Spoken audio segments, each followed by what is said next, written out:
Hello friends, स्वागत है आप सभी का आपका प्यारा सा यूट्यूब चैनल ओके एजुकेशन में। दोस्तों हम लोग कवर करने वाले हैं म्यूजिक के बहुत ही इंपॉर्टेंट ऑब्जेक्टिव क्वेश्चंस। जितने सारे स्टूडेंट्स 2022 में एग्जाम देने वाले संगीत का, उनके लिए बहुत ही इंपॉर्टेंट होने वाली आज का ये वीडियो।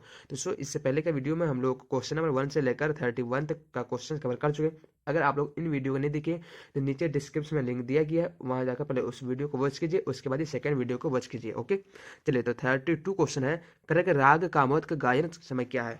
तो राग कामोद का गायन समय क्या है? तो इसका राइट आंसर हो जाएगा आपका 32 का जो राइट आंसर है वो हो जाएगा, जी हाँ, बिल्कुल ए नंबर आंसर आपका राइट आंसर हो जाएगा, रात्रि का दूसरा पर है। अगला सवाल है, कह कि राग हमीर का गायन समय क्या है? तो राग हमीर का गायन समय क्या है? 33 का राइट आंसर है आपका डी नंबर आंसर, यानी कि रात्रि का प्रथम पर है। ओके, चलिए अगला प्रश्न है, कह राग हमीर किस थाट से उत्पन्न होता है? तो कौन से थाट से उत्पन्न होता है? तो इसका राइट आंसर हो जाएगा कल्याण थाट से, ए नंबर आंसर राइट हो जाएगा। अगला सवाल है, राग बागेश्वरी का गायन समय क्या है? तो राग बागेश्वरी का गायन समय क्या है? तो इसका राइट आंसर हो जाएगा ए नंबर आंसर, यानी कि रात्रि का दूसरा प्रहर। ये आपका बिल्कुल राइट आंसर है। क्वेश्चन नंबर 36 है, पंडित कृष्ण राव की मृत्यु कब हुई? तो पंडित कृष्ण राव की मृत्यु कब हुई? इसका सही जवाब है सी नंबर आंसर, यानी 2 मार्च 1989 ईस्वी को हुई थी। अगला सवाल है, पंडित ओमकार नाथ ठाकुर का जन्म कब हुआ था? तो 37 का राइट आंसर हो जाएगा, जी हाँ, बी नंबर आंसर, यानी कि 25 जून 1880 ईस्वी को हुआ था। अगला प्रश्न है, स्वामी हरिदास का जन्म स्थान कहाँ था? तो स्वामी हरिदास का जन्म स्थान कहाँ था? इसका राइट आंसर है ए नंबर आंसर, यानी कि मथुरा जिला का राजपुर ग्राम में। अगला प्रश्न है, पंडित विष्णु नारायण भातखंडे की मृत्यु कब हुई? तो पंडित विष्णु नारायण भातखंडे की मृत्यु कब हुई? तो इसका सही जवाब है आपका 39 का बी नंबर आंसर, 19 सितंबर 1936 ईस्वी को। अगला प्रश्न कर रहा है, लता मंगेशकर क्या है?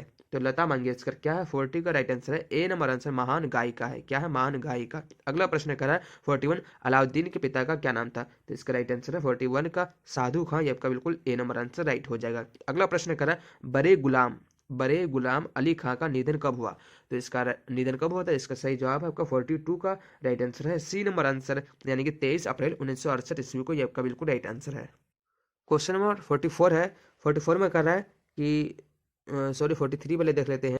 कह रहा, पंडित रविशंकर का जन्म कब और कहाँ हुआ था? तो पंडित रविशंकर का जन्म कब और कहाँ हुआ था? तो 43 का राइट आंसर है आपका ए नंबर आंसर, यानी 7 अप्रैल 1920 ईस्वी को वाराणसी में हुआ था। अगला प्रश्न करा है कि पंडित रविशंकर के पिता का नाम क्या था? तो पंडित रविशंकर के पिता का नाम क्या था? इसका सही जवाब है आपका डॉक्टर श्याम शंकर, ए नंबर आंसर आपका राइट आंसर हो जाएगा। अगला प्रश्न करा, बेगम परवीन सुल्ताना किस गायन के लिए प्रसिद्ध है? तो 45 का राइट आंसर है बी नंबर आंसर, शास्त्रीय गायन के लिए। ओके, अगला प्रश्न करा, मियां तानसेन किस राग की रचना की?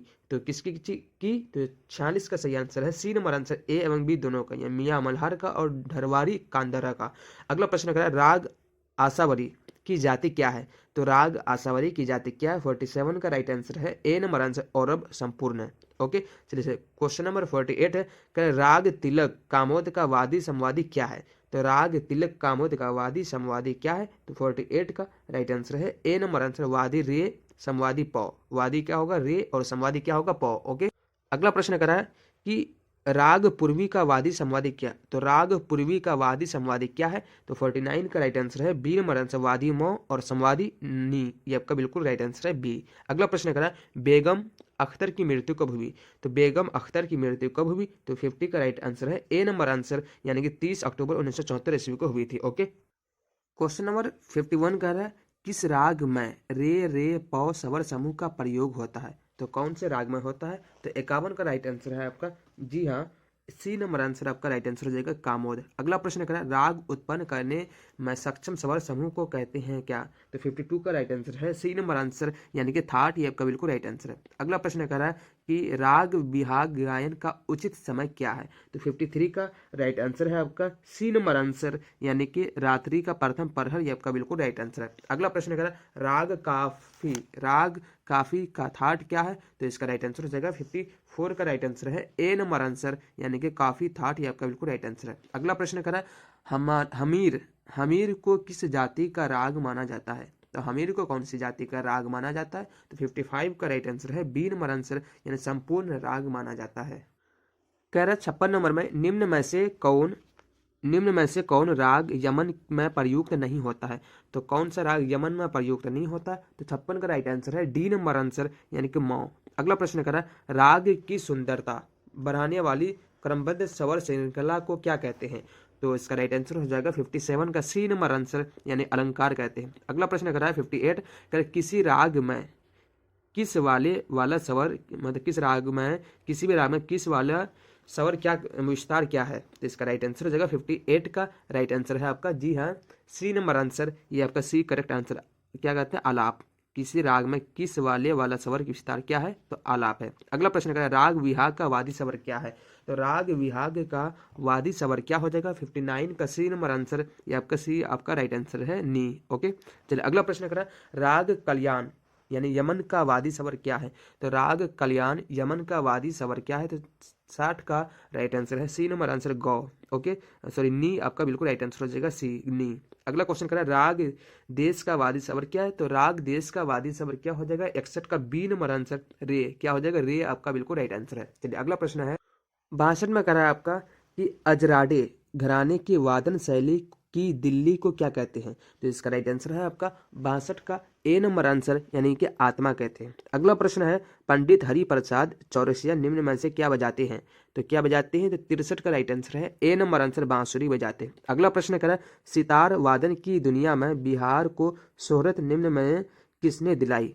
तो 64 का 64 का राइट आंसर है आपका जी हाँ ए नंबर आंसर, यानी कि पंडित रामेश्वर पाठक, ये आपका बिल्कुल राइट आंसर है। अगला प्रश्न करा, फैयाज खां किस शैली के गायक थे। तो फैयाज खां कौन से शैली के गायक थे। तो 65 का राइट आंसर है ए नंबर आंसर, ध्रुपद शैली ए नंबर आंसर आपका राइट है। अगला प्रश्न है, भात खंडे का जन्म कब हुआ था। तो 66 का राइट आंसर है बी नंबर आंसर, यानी कि 10 अगस्त 1880 ईस्वी, सॉरी 10 अगस्त 1860 ईस्वी को हुआ था, ये आपका बिल्कुल राइट आंसर है 66 का बी नंबर आंसर। अगला सवाल है 67 कर, मुश्ताक अली खां क्या बजाते हैं। तो मुश्ताक अली खां क्या बजाते हैं। तो इसका राइट आंसर है बी नंबर आंसर, शहनाई बजाते हैं। अगला प्रश्न है, शिव कुमार शर्मा क्या बजाते हैं। तो शिव कुमार शर्मा क्या बजाते हैं। तो 68 का राइट आंसर है सी, सितार।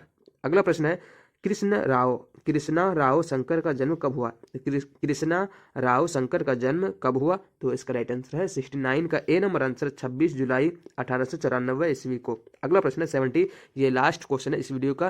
क्या कर रहा है 70 में कि ताल कैरवा में कितनी मात्राएं होती है। तो ताल जो कहरवा है उनमें कितनी मात्राएं होती है। तो इसका राइट आंसर हो जाएगा आपका 70 का डी नंबर आंसर, यानी 8। ताल कहरवा में कितनी मात्राएं होती हैं। तो 8 मात्राएं होती है। चलिए अगर आप मॉडल सेट 2 लेना चाहते हैं तो आप लोग फटाफट से मुझे कमेंट बॉक्स में कमेंट कीजिएगा और मैं जल्द ही प्रोवाइड कराने की कोशिश करूंगा। मिलते हैं नेक्स्ट वीडियो में।